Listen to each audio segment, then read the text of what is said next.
ওয়ালাইকুম আসসালাম রহমতুল্লাহ। তাকদীর এটা গাইবী ব্যাপার, আপনি বিশ্বাস করতে হবে।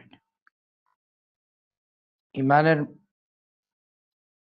৬টি ভিত্তি, এর মধ্যে থেকে একটা হলো আল ইমান বিল কাদারি খাইরিহি ওয়া শাররিহি, ভালো মন্দ তাকদীরের উপর বিশ্বাস। নবী করিম সাল্লাল্লাহু আলাইহি ওয়াসাল্লামকে যখন বলা হয়েছিল, ইয়া রাসূলুল্লাহ, তাকদীরে সব লেখা আছে, তো আমরা কি করব? আল্লাহ রাসূল সাল্লাল্লাহু আলাইহি ওয়াসাল্লাম বললেন, ইয়ামালু ফাকুল্লুন মুয়াসসার লিমা খুলিকা লাহ, তুমি তোমার কাজ করো,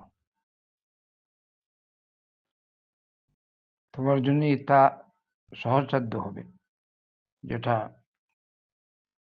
যে উদ্দেশ্যে তোমাকে সৃষ্টি করা হয়েছে। তাই ওইটা আমাদের কাজ না। আমাদের কাজ হচ্ছে আমল করব, আর তাকদীরের উপর বিশ্বাস রাখবো, আর আল্লাহর রহমতের আশা করব।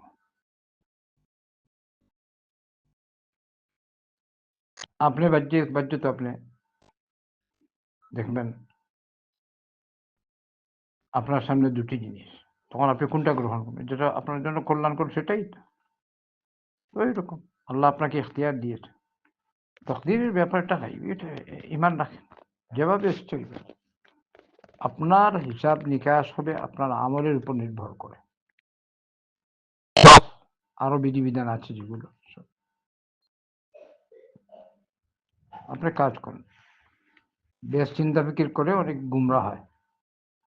আপনার কাজ যেটা, ওইটা আল্লাহ নির্দেশ নিয়ে এটা করেন, আপনি করেন।